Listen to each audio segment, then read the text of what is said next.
بودند سرنگون شدند. این هم سرنگون خواهد شد.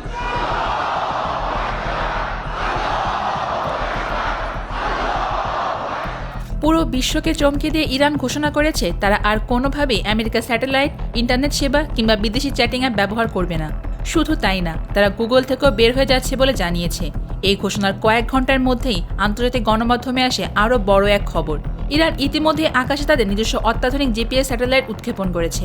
সবচেয়ে অবাক করার বিষয় হলো এই স্যাটেলাইটটি ইরানের কোনো সামরিক ঘাঁটি থেকে উৎক্ষেপণ করা হয়নি। আন্তর্জাতিক গণমাধ্যমগুলোর তথ্য অনুযায়ী এই উৎক্ষেপণ করা হয়েছে চীনের একটি সামরিক ঘাঁটি থেকে। এই স্যাটেলাইটটির নাম পার্স 3। ইরানের দাবি অনুযায়ী এটি কোনো সাধারণ স্যাটেলাইট নয়, বরং এটি বিশ্বের অন্যতম আধুনিক জিপিএস সিস্টেমগুলোর একটি।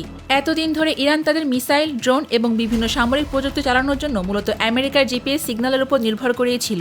কিন্তু সাম্প্রতিক সময়ে আমেরিকার নিষেধাজ্ঞা এবং নির্দিষ্ট কিছু জিপিএস সিগন্যাল ব্লক করে দেওয়ার কারণে ইরান এই সিস্টেম থেকে বেরিয়ে আসার সিদ্ধান্ত নিয়েছে বলে জানা গেছে।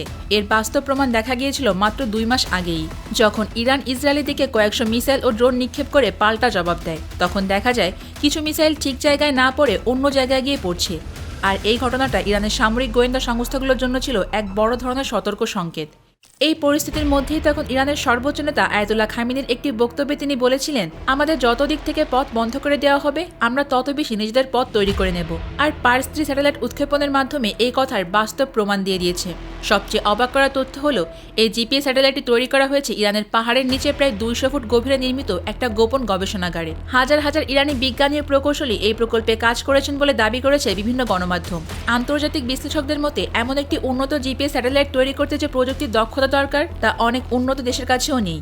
তাই ধারণা করা হচ্ছে এই প্রকল্পে রাশিয়া ও চীনের অভিজ্ঞ বিজ্ঞানী ও প্রযুক্তিবিদরাও সহায়তা করে থাকতে পারেন। একটি আধুনিক জিপিএস স্যাটেলাইট তৈরি ও উৎক্ষেপণ করতে সাধারণত কয়েক হাজার কোটি টাকারও বেশি খরচ হয়। দীর্ঘদিন ধরে নিষেধাজ্ঞার মধ্যে থাকা ইরানের পক্ষে একাই বিপুল পরিমাণ ব্যয় বহন করা স্বাভাবিকভাবেই অনেক কঠিন। তাই আন্তর্জাতিক মহলে জোরালোভাবে আলোচনা চলছে। এই প্রকল্পে চীন বা রাশিয়া আর্থিক সহায়তাও দিয়ে থাকতে পারে। গোয়েন্দা সংস্থাদের অবাক করেছে আরও একটা বিষয়, এই স্যাটেলাইটের মাধ্যমে ইরান শুধু নিজেদের জিপিএস সিগন্যাল ব্যবহার করতেই পারবে না, বরং শত্রুপক্ষ চাইলেও ইরানের কোনো সিগন্যাল জ্যামিং বা হ্যাকিংও করতে পারবে না। বিশ্লেষকের ধারণা অনুযায়ী এই স্যাটেলাইটটি বর্তমানে ইরানের উপর একটা নির্দিষ্ট কক্ষপথে অবস্থান করছে। তাদের মতে যদি কোনো তৃতীয় পক্ষ ইরানের উপর নজরদারি চালানোর চেষ্টা করে তাহলে ইরানের স্যাটেলাইটটি সেই নজরদারি সিগন্যালকে ব্লক করে দিতেও সক্ষম। সহজ ভাষায় বললে শত্রুপক্ষের স্যাটেলাইট যখন ইরানের ওপর নজর রাখার চেষ্টা করবে তখনই তাদের স্ক্রিনের পুরো ছবি অন্ধকার হয়ে যাবে। এই সাথে ইরান ঘোষণা দিয়েছে তারা গুগলের মতো নিজস্ব সার্চ ইঞ্জিন তৈরি করছে। পাশাপাশি তারা নিজস্ব ইন্টারনেট সিস্টেম এবং স্যাটেলাইট নেটওয়ার্কও ব্যবহার করবে, যাতে ইরানের নাগরিকদের কোনো তথ্য বিদেশি দেশের হাতে না যায়। এই ঘটনার পর মধ্যপ্রাচ্যের বেশ কয়েকটি দেশ প্রকাশ্যে উদ্বেগ প্রকাশ করেছে। কেউ কেউ সংবাদ সম্মেলন করে দাবি করেছে ইরানের এই স্যাটেলাইট এবং নিজস্ব কক্ষপথের অবস্থান আন্তর্জাতিক আইন লঙ্ঘনও করতে পারে। তবে এই বিষয়ে এখনো পর্যন্ত ইরান আনুষ্ঠানিকভাবে কোনো বক্তব্যই দেয়নি।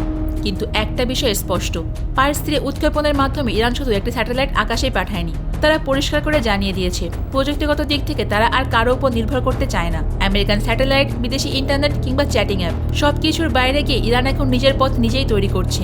আর এই সিদ্ধান্তই যে ভবিষ্যতের মধ্যপ্রাচ্যের কৌশলগত ভারসাম্যে বড় প্রভাব ফেলবে তা বলার আর অপেক্ষা রাখে না।